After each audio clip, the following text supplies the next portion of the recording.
we're open to a few questions. Question about the statement? Other issue. Other Pia issues, Rañada. all right. Duly noted. Thank you. Microphone. Thank you, Joseph. Good afternoon, sir. Yes. Sir, the Liberal Party senators are crying persecution. They're saying that Malacanang and the administration in general is obsessed with monopolizing power, quoting the Vice President, and also marginalizing those who have opposing views. What is the palace reaction to this? You're talking about, they're referring to the removal of committee chairmanship, is that it? Also with the arrest of Senator Laila de Lima and everything. And so forth and so on, yeah. Okay. Well, the stripping of the committee chairmanships happens every Congress. What happened yesterday is majority rules, and as we all know, Senate decisions have always been in consensus. So Malacanang respects the independence of the Senate and does not interfere in its internal affairs. The Senate is composed of 24 senators, so each senator has a mind of his own. So that's equivalent of, as somebody said, 24 republics which no president can control. So basically, there is independence in those decisions. Follow-up question. Other issue, Joseph Moro. Sir, what benefit will it give the president kung meron siyang control ng Senate and House of Representatives?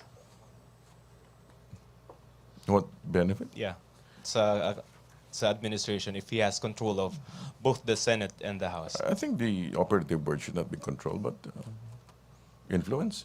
Yeah, but Alright. well, Yeah, but what benefits, sir? I mean, di ba may mga priority bills that the president wants to push, like the death penalty? and there you all go. that? Okay. I mean, I'm not. Pero sir, kayo, what do you think? I mean, what's the, yun nga, ano yung magiging edge ni presidente if he has the... Better working relationships. Thank you. Question? Malacanang Press Corps, JP Bencito. Yes.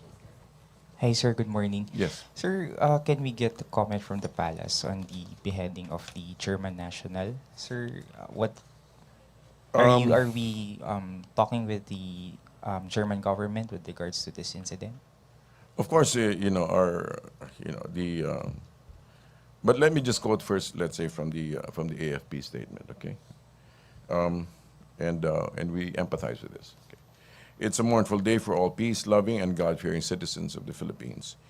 We finally received information from reliable sources confirming that Mr. Jürgen Gustav Kantner was mercilessly and inhumanly murdered by the KFR Abu Sayyaf group.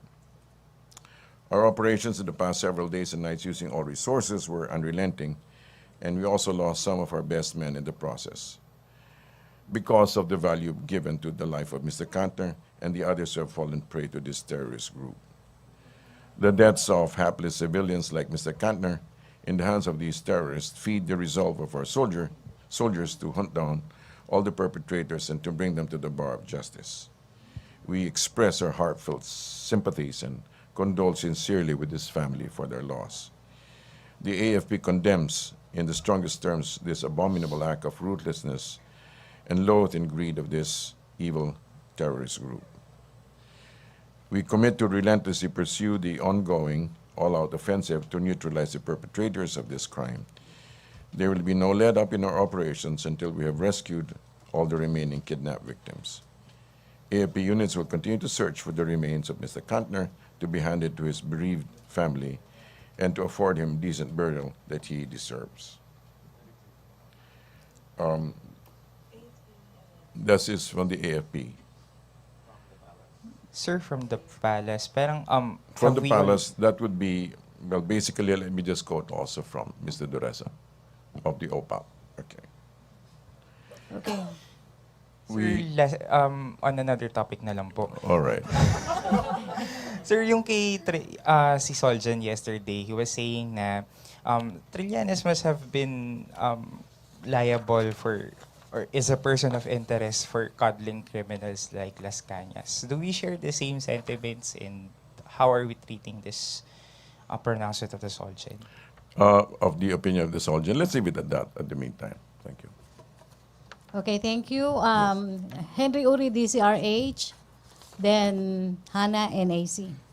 Mr. Uri, yes. Sir, magandang tanghali po. Yes, sir. Yesterday, we asked the President tungkol dun sa kung ano ang magiging desisyon niya sa Tokhang, kasi marami hong nagsasuggest.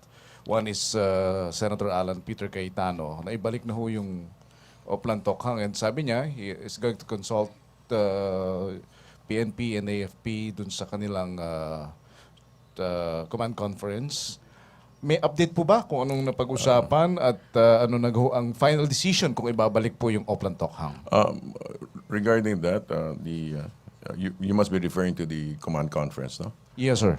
Basically, the only statement that came out of that is regarding the beheading of Mr. Kantner. All others, we don't have any word. So hindi ho napag-usapan yung sa Oplan Tokhang? We don't have any decisions. We don't have any statements regarding the matter. All right, thank you, Thank sir. you, Henry. AC? Sir, also on Tokhang, yesterday during the interview with the president, he mentioned something about parang tumaas na naman daw po by 20% yung drug crimes.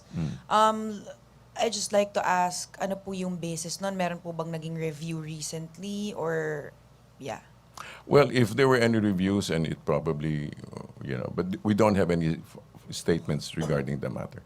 Okay, thank But you. the figure, sir, was that discussed in the command conference? Because he was very specific. He said 20%. All right, but if you're referring to the command conference, we do not have any statements emanating from that. Thank you. Okay.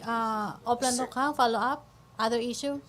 Sir, sorry, going back. Yun nga, sir, he mentioned it before the command conferences. So, That's right. But after that, none. Thank you. Okay. Hannah Sancho? No, I mean, she wants me to make a statement on that, and I don't have it. I'm just clarifying where he got the because it's very specific, sir. It's 20%. All right, okay.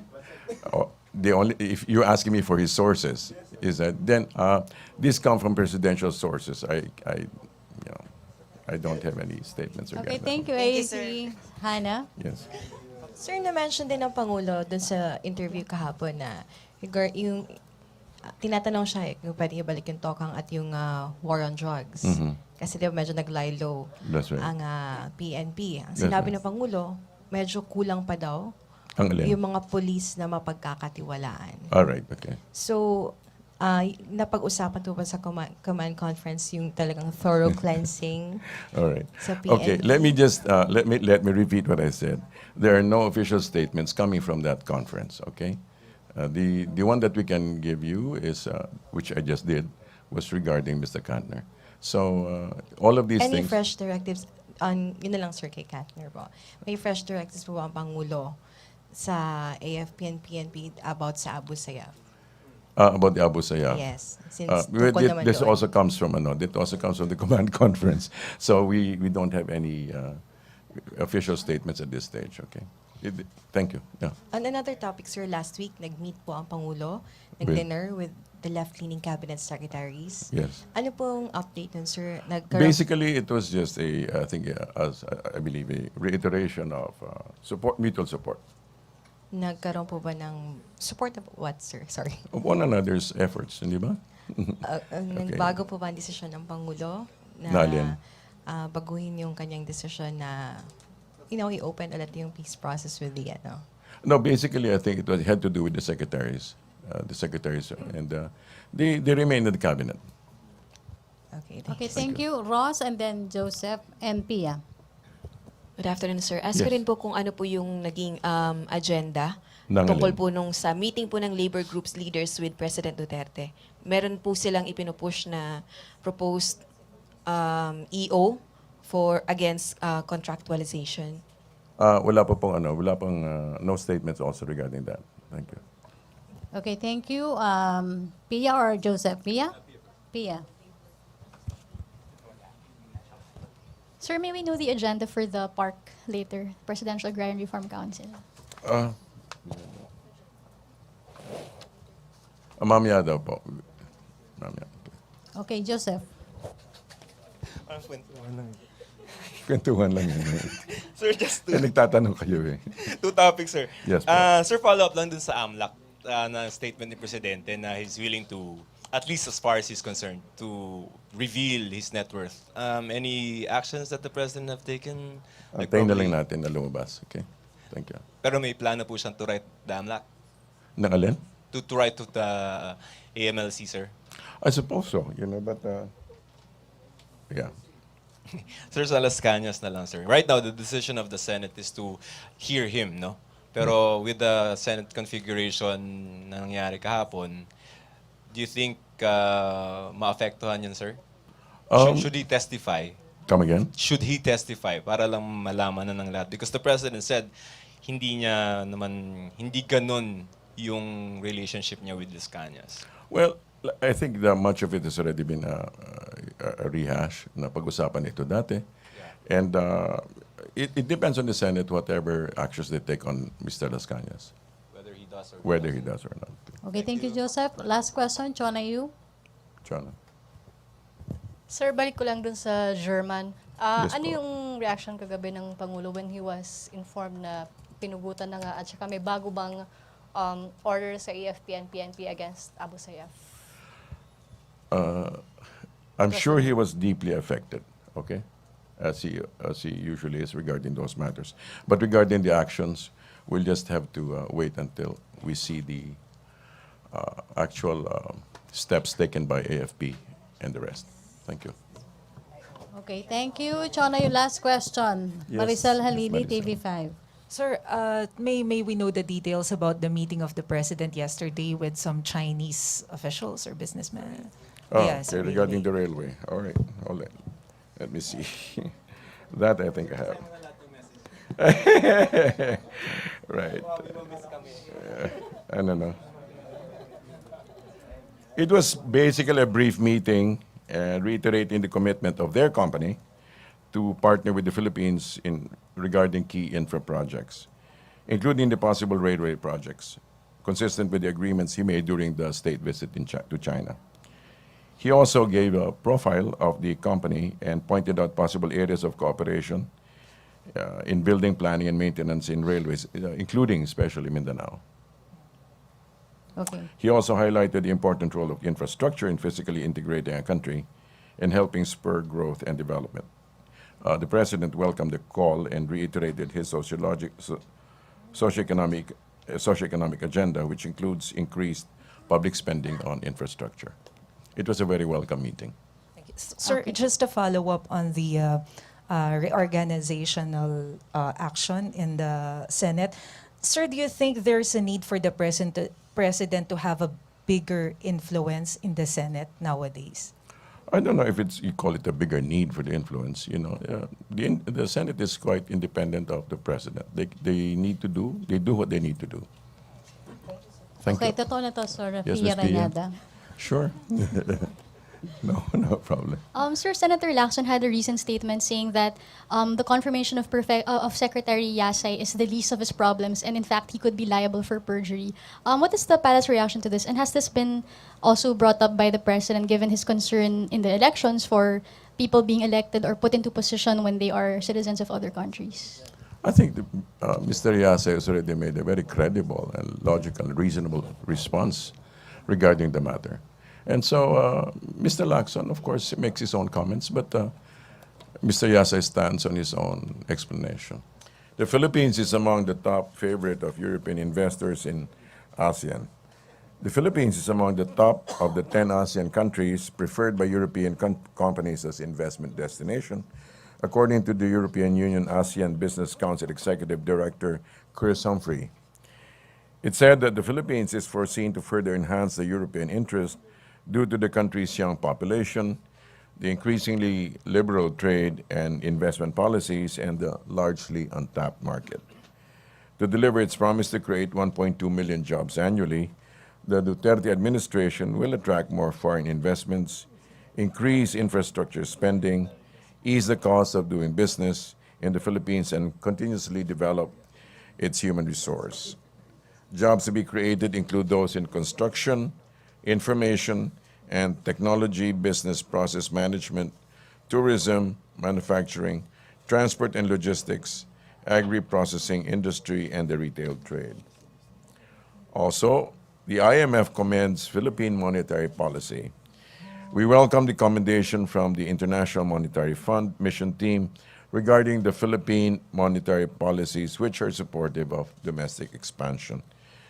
It took note of the Comprehensive Tax Reform, CTRP, as among those that contributed to the strengthening of the country's monetary transmission and reduction of concentration risks in the banking sector, among others. Also, continuing and maintaining the current macroeconomic policies is part of the 10-point socioeconomic agenda. More updates. PhilHealth launches Interactive Voice Response System, IVRS. Good news to the public. Public health information will now be easier to access.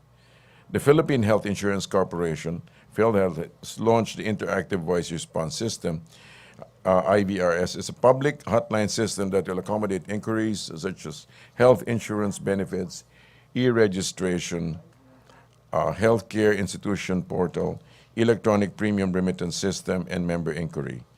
The public can access the IVRS 24 hours a day, 7 days a week by dialing 02-441-7442.